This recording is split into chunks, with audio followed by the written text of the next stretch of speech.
what does the Sacred Rebel have to say? Okay, got two. And it says, Pandora's Gift. I don't know what this means. And softly, softly, the tender touch. Let's see. Pandora's Gift, 45.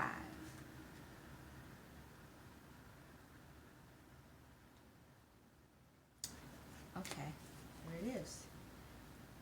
There is a mythic woman, much maligned throughout history, whose name means all gifted. Pandora lives within us as our curious nature, yearning to conquer chaos, evil, and darkness with the light of knowledge.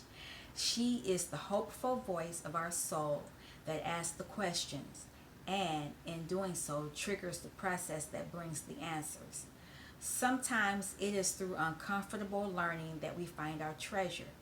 Pandora reminds us that the process of learning can take us to places that seem like the end of our world, and yet all is not lost.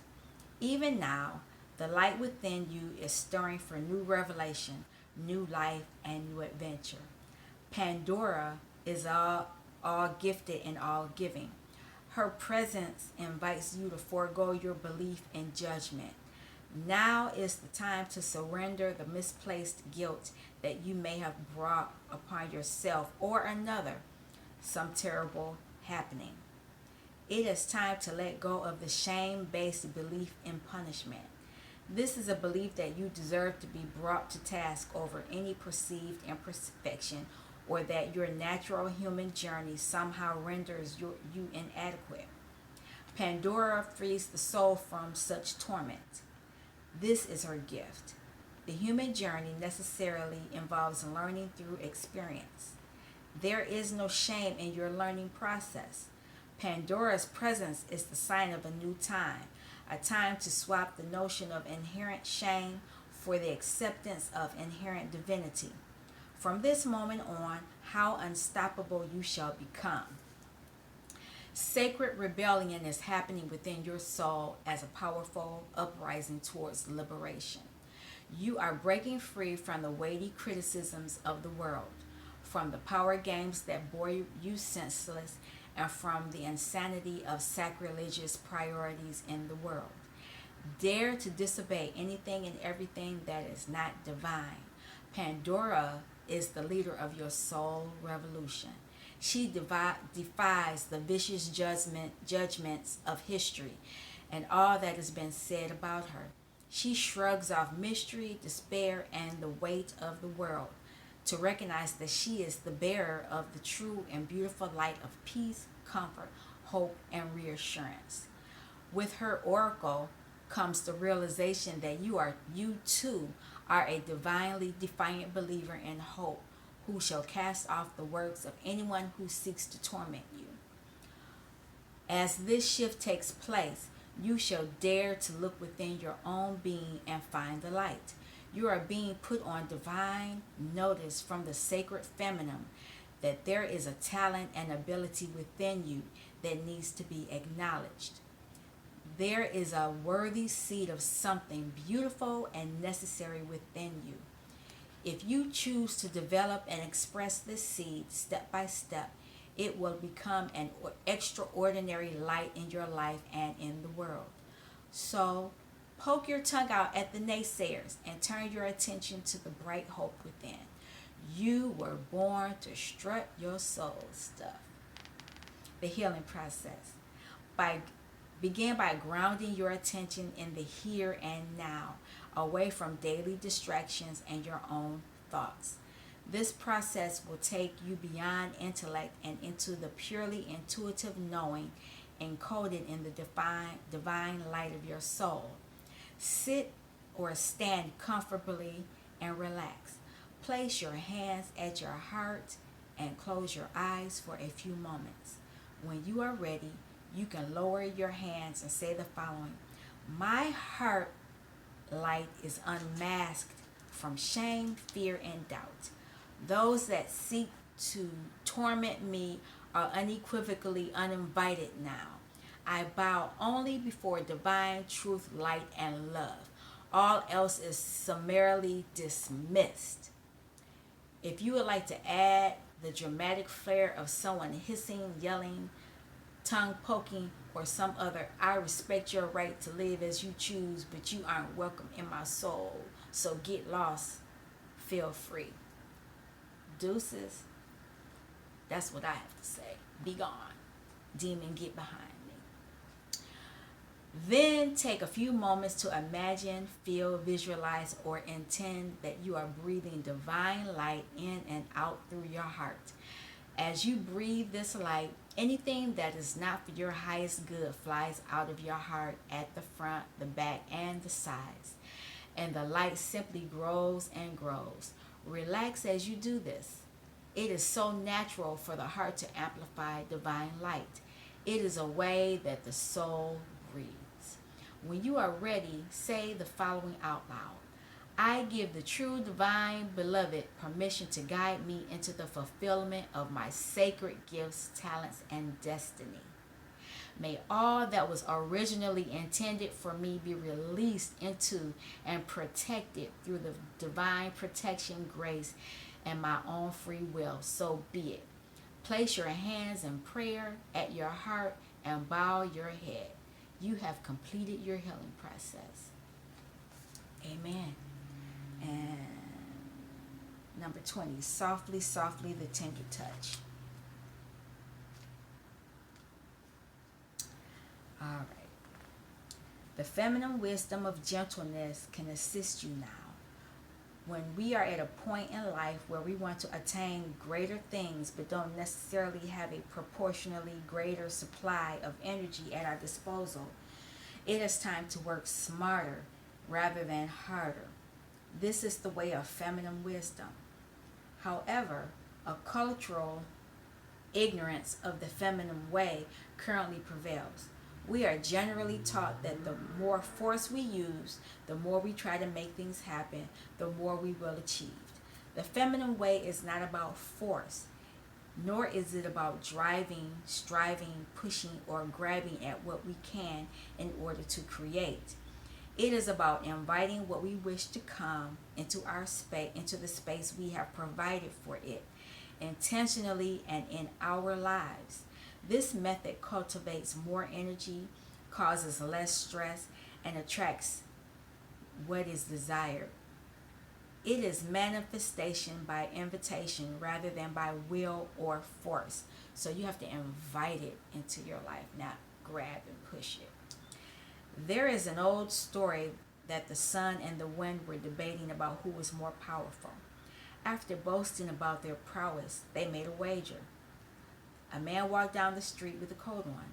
The wind and the sun decided that whomever could force the coat off the man was the most powerful. The wind began demonstrating its impressive power.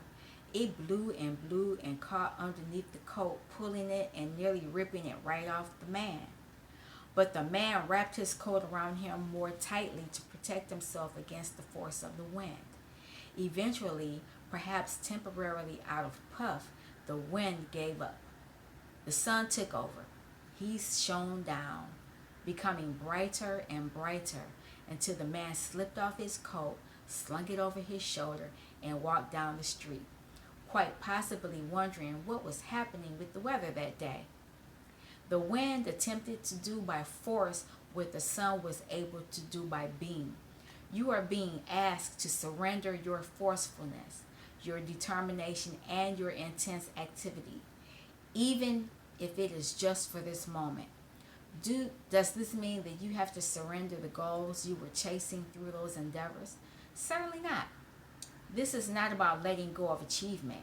It is about understanding the process of manifestation in a more intelligent way.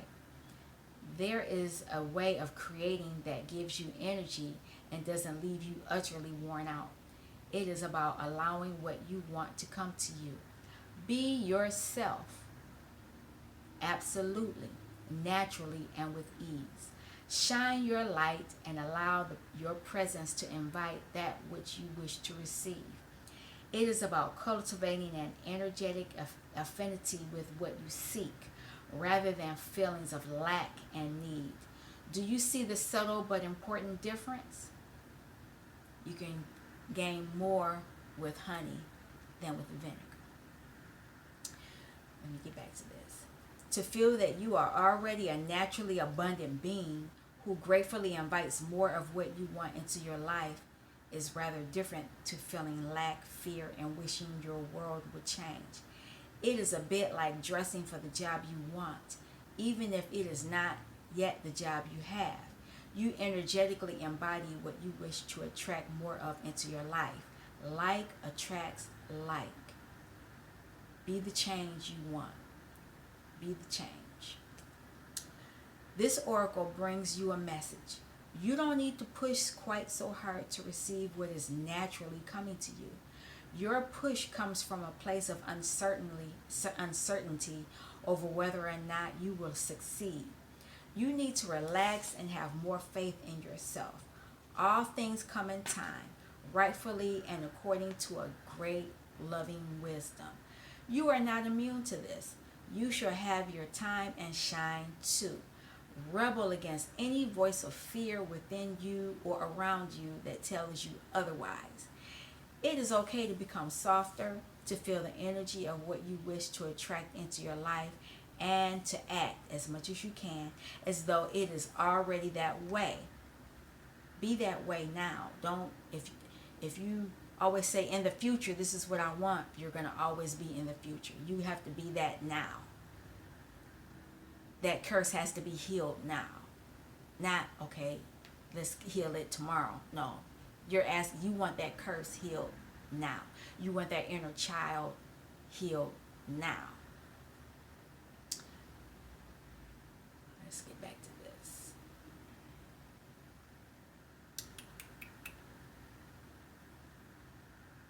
You are not fantasizing or daydreaming or failing to live in the real world if you do this.